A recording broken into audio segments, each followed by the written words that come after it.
Northwest Ohio and Southeast Michigan are home to so many great people, places, and things. And we are working to show off as many of them as we can in our Hometown Spotlight series. This week, we're in Upper Sandusky. It's a city in Wyandot County situated between Toledo and Columbus, with a population just under 7,000 people. While it may be a small city, it is bustling with life, and just outside of downtown, many residents would argue is actually the heart of the city in one restaurant. The Village restaurant is an Upper Sandusky staple and has been since the early 1960s.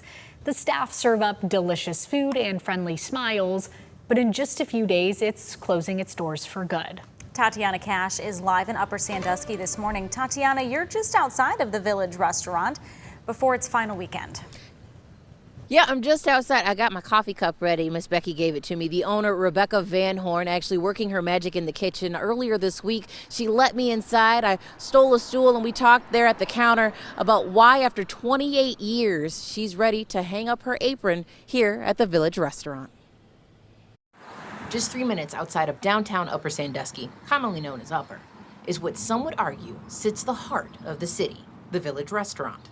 I think the city's going to be sad that it's gone. For 65 years, the Village has created memories for those coming across the street and, according to social media, across city lines. It's a good home-style restaurant with a lot of people that love to come here.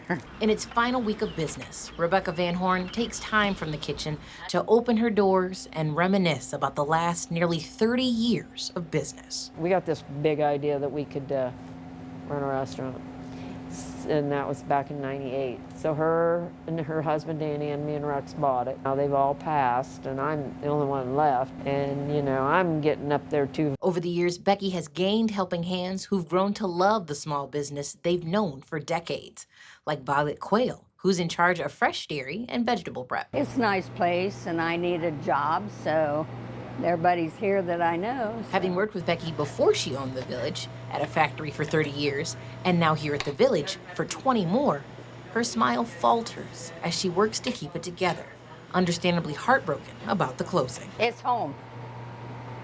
It's home. Everybody comes here to eat. It's a good place. They don't want it to happen. We have so many customers that have been here for, well, since '61, and they're gonna miss it because it's just that quiet restaurant, you know? While the women prepare different dishes for lunch and dinner rushes, ground beef, roast beef, and the like, Venetia McKee multitasks. Well, this is my third time working here, and I knew what was going on here, so it was an easy way to come, and she needed some help. Having worked here as a teenager and now a semi-retired worker, she also tries to laugh through her pain, knowing the doors will close for the final time on June 15th. I really like this job. I'm gonna miss my job.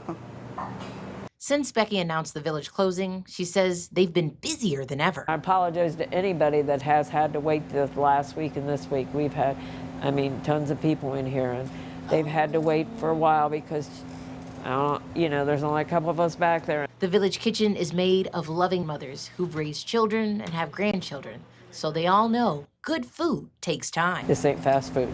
We try our very best to make it the best. And if you haven't tried the pie, shredded chicken, or the high boy, pickle, onion, and high boy sauce, but it was a special sauce, you know.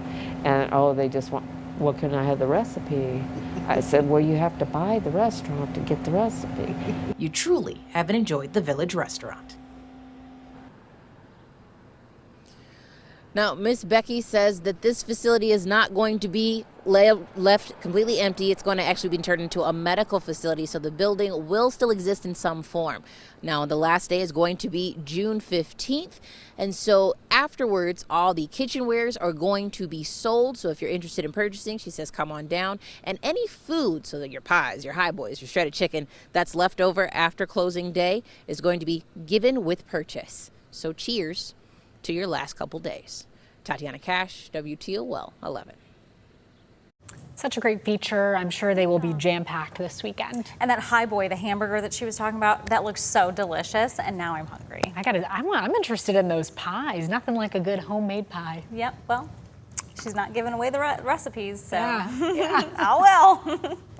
All right, well, if you're looking for something, if there's something about your hometown that you'd like us to spotlight, just let us know. Email what makes your hometown special to news@WTOL.com or send us a message on social media.